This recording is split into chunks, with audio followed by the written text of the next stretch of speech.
नमस्कार, Manoj Tiwari talk show में आपका स्वागत है। आज मेरे साथ वरिष्ठ समाज सेवी भारतीय जनता पार्टी के नेता कुमार नारायण जी हैं। कुमार नारायण जी कोरोना महामारी के दौर में लगभग 250 लोगों को रोज भोजन करवा रहे हैं। उसके साथ भी तमाम राजनीतिक इनकी चर्चाएं हमेशा बनी रहती हैं।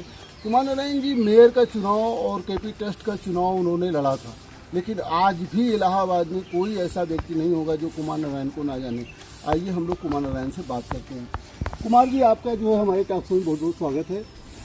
सबसे पहले तो मेरा सवाल ये है, कुमार नारायण कभी बसपा में, कभी सपा में, कभी भाजपा में, ये हमेशा सत्ता के ही साथ क्यों बने रहते हैं? ये आपका सवाल गलत है कि मैं सत्ता में बना रहता हूँ, क्योंकि मैं अपने समाज में काम करता हूँ, लोगों का काम करता हूँ। जब महसूस करता हूँ कि उनकी उस पार्टी में उपेक्षा हो रही है और जो हम करना चाहते हैं पूरा नहीं हो पाता है, तब मजबूर होकर हमें पार्टी का साथ छोड़ना पड़ता है। और सोच एक रहती है कि मैं जहाँ भी रहूँ, जितनी लोगों की मदद हो सके उसके लिए निस्वार्थ भाव से। आपका कहने का मतलब ये है कि आपका समाज जब कहता है तब आप दल बदल के दूर नहीं, समाज नहीं कहता है। जिस पार्टी में मैं रहता हूँ अपना समाज को देखता हूँ कि उस पार्टी में हमारी समाज की क्या हैसियत है, कितनी उसमें उसके काम हो रहे हैं। मेरा अगला सवाल यही है कि कायस्थ समाज के आप नेता भी रहे हैं। बिल्कुल है। क्या लगता है कि कायस्थ समाज एकजुट नहीं है? एकजुट है, बिल्कुल है। कैसे एकजुट है? कोई सपा में, कोई बसपा में, कोई भाजपा में? नहीं, ये तो हर आदमी की अपनी व्यक्तिगत सोच है। इसमें आप एकजुटता की बात नहीं कर सकते हैं। कोई भी किसी पार्टी में रह सकता है, उसकी अपनी सोच है। और रही बात समाज की एकजुटता की, तो हम इस बात पर पूरी तरीके से विश्वास रखते हैं कि हमारा समाज संगठित है। हाँ, हम लोग दिखावा नहीं करते, हम लोग अपने सर को गिनाने का काम नहीं करते, लेकिन अब जो जागरूकता हमारे बीच में आ गई है, हम लोग अब सर गिनाने का भी काम करेंगे। अच्छा नेताजी, एक चीज़ और बताइए, आप तो मेयर का चुनाव भी लड़ चुके हैं, केपी ट्रस्ट का भी आप चुनाव लड़े हैं, महासचिव भी रहे हैं। आप क्या विधानसभा की तैयारी की क्या योजना है आपकी? देखिए, जहाँ तक आप कहते हैं कि मैंने जो चुनाव लड़ा अब तक, मेरा दुर्भाग्य रहा है। अब तक 2 चुनाव मैंने लड़ा। एक चुनाव 2006 में मेयर का लड़ा था, तो मेरा दुर्भाग्य यह था कि उस समय हमें सिंबल नहीं मिला था। लेकिन इलाहाबाद के जो हमारे चाहने वाले हैं वो लगभग 45,000 वोट मुझको दिए थे।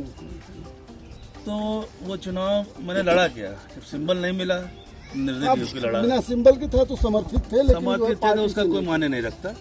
लेकिन मैंने कहा कि चुनाव में लड़ा नहीं। फिर दूसरा चुनाव मुझे 2019 में लड़ने का मौका मिला कायस्थ पाठशाला का, उसमें भी मैं लड़ना ही रहा था।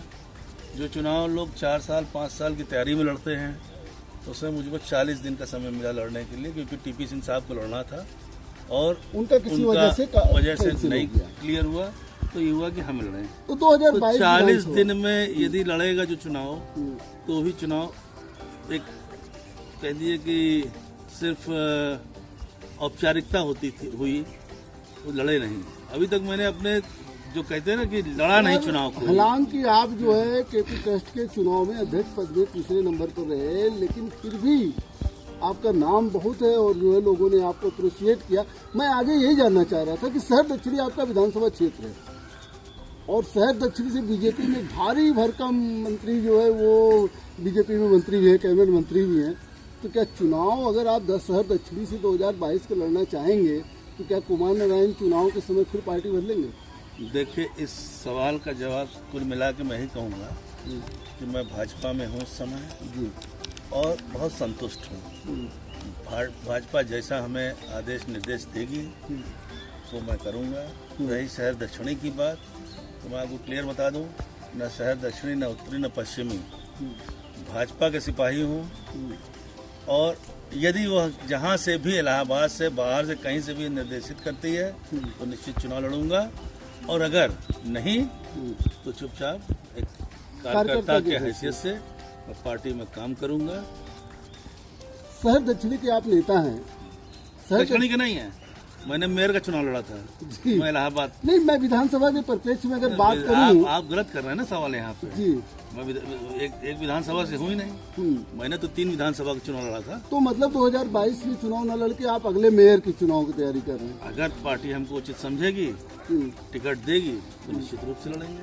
चलिए ठीक है, आप शहर से चुनाव, मेयर का भी चुनाव लड़ सकते हैं, विधानसभा की आपकी तैयारी है। वैसे आप जिस विधानसभा क्षेत्र में रहते हैं, शहर दक्षिणी क्षेत्र में रहते हैं, आज की तारीख में शहर दक्षिणी विधानसभा की क्या समस्याएं हैं? अभी समस्याएं हैं कि नहीं है या हैं?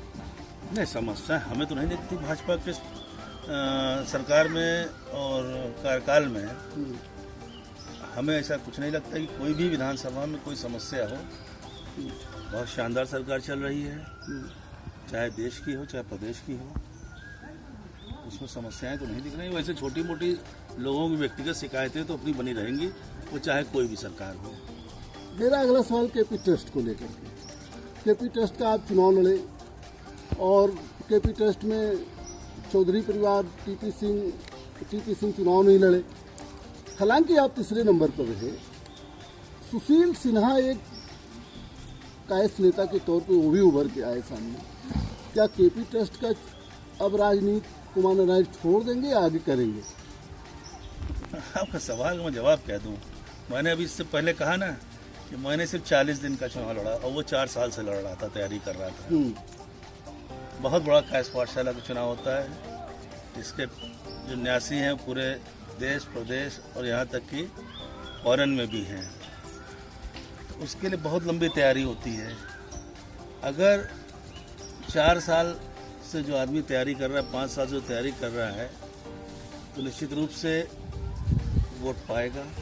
लेकिन मैं 40 दिन में जो वोट पाया हूँ वो कहीं ज़्यादा वोट था उन लोगों की तैयारी से। हाँ, एक बात कहूँगा, टीपी सिंह का आपको बैकअप था। वो बैकअप देखिए, फिर वही बात, एक सिस्टम होता है, बैकअप से नहीं होता चुनाव। मैंने मेयर के बारे में बताया कि मुझे सिंबल नहीं मिला, तो सिंबल न मिलना, चुनाव वहीं खत्म हो गया। तो ये बैकअप। चलिए, अब मैं ये जानना चाहता हूँ, जब केपी ट्रस्ट का चुनाव होता है 5 साल पे, चुनाव के पहले खूब विवाद होते हैं, खूब आरोप प्रत्यारोप लगाए जाते हैं, चुनाव खत्म होने के बाद सब चुप हो जाते हैं। आप केपी ट्रस्ट की राजनीति में गहरी इंटरेस्ट लेते हैं, आखिर क्या वजह है कि 4 साल तक चुप रहते हैं, चुनाव के समय ही आप लोग हावी होते हैं? भाई, एक हमारे पारिवारिक संस्था है कायस्थ पाठशाला। यहाँ पे पक्ष विपक्ष नहीं है। यहाँ कायस्थ पाठशाला हमारे समाज के उत्थान के लिए बना है, हमारे समाज के काम के लिए बना है। तो कोई बहुत बड़ा प्लेटफॉर्म नहीं है जहाँ हमें दूसरे का खिंचाई लड़ाई करना चाहिए। तो जो भी जीता है, बहुमत से जीता है, उसको काम करने का मौका मिलना चाहिए और वो काम कर रहा है, उसमें विरोध करने का क्या तो है। अच्छा, एक बात बताइए नेताजी, कुमार नारायण किसी परिचय के मोहताज नहीं है। कुमार नारायण अपनी राजनीतिक भविष्य क्या देखते हैं?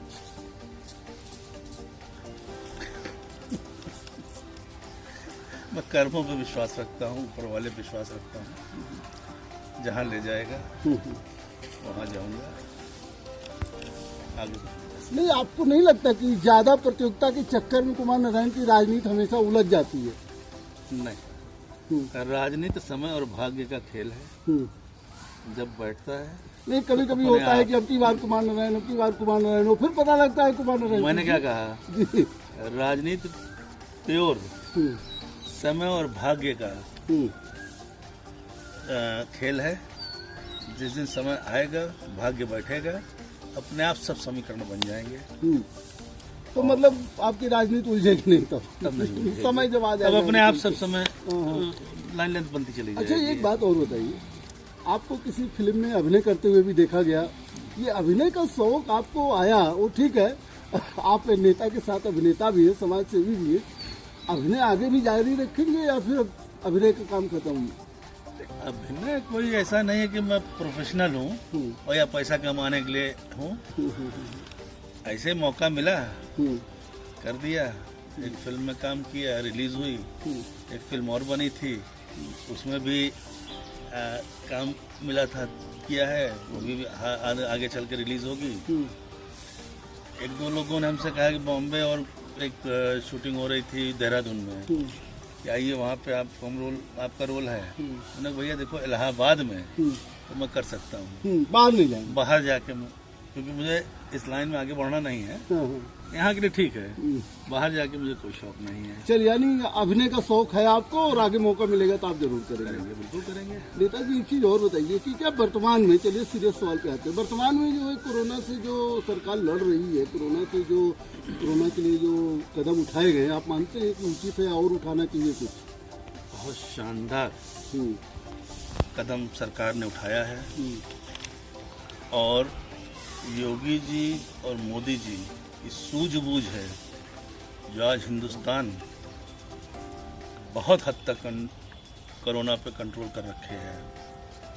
अगर इस समय देश प्रदेश में किसी और पार्टी की सरकार होती तो निश्चित तौर पर कोरोना महामारी के रूप में फैल चुका हुआ था और संभाले न संभलता कितनी मौतें होती, कितनी आपदाएं आती, कोई सोच नहीं सकता था। नेताजी एक सवाल हमारा राजनीति पे है, क्या 2022 में राजनीति सरल होगी या फिर कठिन होगी किसी दल के लिए? देखिए, जो माहौल इस समय चल रहा है, इस समय राजनीति पे बात बहुत लंबी करने का समय नहीं है, क्योंकि हिंदुस्तान एक ऐसे दौर से गुजर रहा है, बल्कि कह लीजिए विश्व एक ऐसे दौर से गुजर रहा है।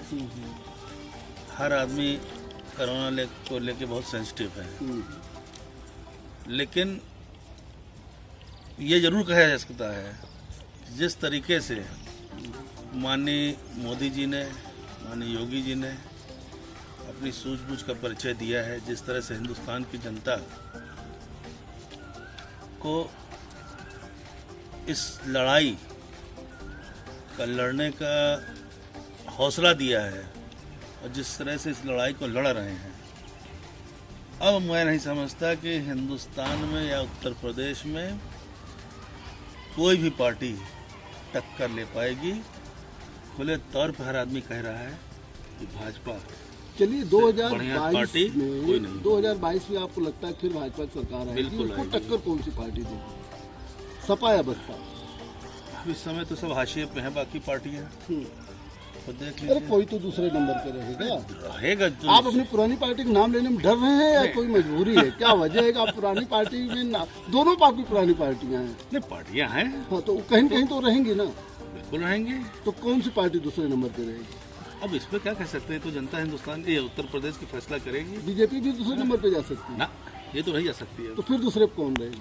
अब दूसरे पे कौन जाएगी, मैं कैसे अपने मुंह से कह सकता हूँ। चलिए, लास्ट सवाल मेरा है, प्रयागराज की जनता को आप क्या संदेश देना चाहिए? प्रयागराज की जनता को सबसे पहले मैं अपना स्नेह और प्यार उनसे अपने लिए मांगूंगा और ये कहना चाहता हूँ, इस समय जिस दौर से अपना प्रदेश और देश गुजर रहा है, उसमें सरकार का साथ दें। जो भी कदम उठाएं बहुत सोच समझ के उठाएं। जैसा कि सरकार फैसला करे उसका पूर्णतः पालन करें, जिससे कि हमारे इस समय का जो संकट कोरोना वायरस का है, उससे हम लोग सफलतापूर्वक लड़ाई कर सकें और इस आपदा से उभर सकें। ठीक है कुमार साहब, आप हमारे टॉक शो में भाग लिए, इसके लिए आपको बहुत बहुत धन्यवाद। धन्यवाद भैया। जैसा कि आपने देखा, अभी हमारे साथ समाज सेवी कुमार नारायण जी थे। कुमार नारायण जी का कहना है कि आगामी 2022 में भारतीय जनता पार्टी के आगे किसी पार्टी को टिकना नहीं है और भारतीय जनता पार्टी की सरकार बनेगी। साथ में कुमार नारायण ने यह भी विश्वास किया कि कम समय मिला था उनको चुनाव लड़ने के लिए, तैयारी कम थी, इसलिए चुनाव में थोड़ी सी दिक्कत हुई होगी, लेकिन आगे अगर पार्टी कहेगी तो वे मेयर का या विधानसभा का जो भी कहेगी वो चुनाव लड़ने के लिए तैयार हैं और हमेशा समाज की सेवा में तत्पर रहेंगे। देखते रहिए आप मनोज तिवारी टॉक शो, आगे भी हम आपको मिलवाते रहेंगे।